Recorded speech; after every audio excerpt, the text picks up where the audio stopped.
in a moment, but I wanted to invite Aretha back to do what she is so gifted at doing, which is sharing a form of poetry. And I don't know, did you write this yourself?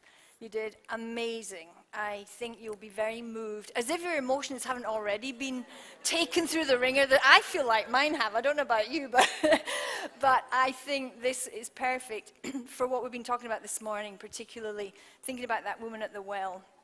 And so, Aretha, thank you so much in coming to share your giftedness and your talent with us. And so, this poem written by Aretha is called Women.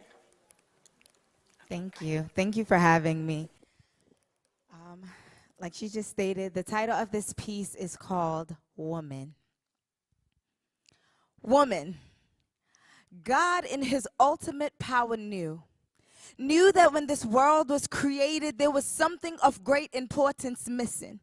So he invaded the physical structure of a man, and in an instant, the world was well upgraded. See, there's something about a woman who understands she's not defined by the thoughts of humanity, but everything she will be indefinitely lies in the palm of God's hands. Like Esther, like Mary. Trust in God through their adversities. Despite the fiery darts, the flame they overcame, then walked in victory because of the God they proclaimed. His name is God of Israel. So divine. Who's never ceased to respond to our heart's cry. Like Hannah, desperately in need to bear Elkanah's seed. He heard her plea and blessed her womb indeed. Like the woman with the issue of blood. So severe that no physician could ease her despair. But when she heard the King of Kings was near, she pressed her way through doubt and fear. And by the hem of his garments, every ailment had to bow. Then and still now to the Lion of Judah, the mighty deliverer, the great defender, like the woman with the box of alabaster.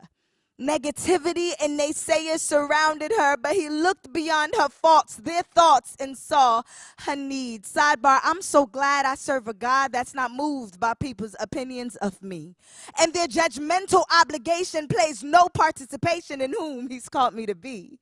See, her posture that day marked her a place in history, so don't you ever underestimate the power of a God-fearing woman, a purpose-bearing woman, a woman not driven by the impulse of this life, but by the goodness of God, his power, and his might. She walks by faith and not by sight. The enemy is intimidated by the opening of her eyes every sunrise. The power that lies within you, girl, has already overcome this world.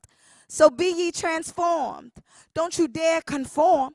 Let me remind you of the blood that was shed from those nails and those thorns. The same blood that won your victory before you were formed in your mother's womb, he knew. See, God in his ultimate power knew that your presence on this earth would have been of much value. So woman, whatever you do, never forget the power God placed on the inside of you.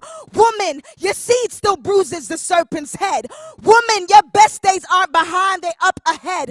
Woman, God sees your heart, every tear you ever shed. Woman, his promises for you are still yes and amen. See, God being God knew at some point this world is going to need what he placed on the inside of you. So woman, whatever you do, never forget the purpose God has for you, and never you ever forget the love God has for you, woman.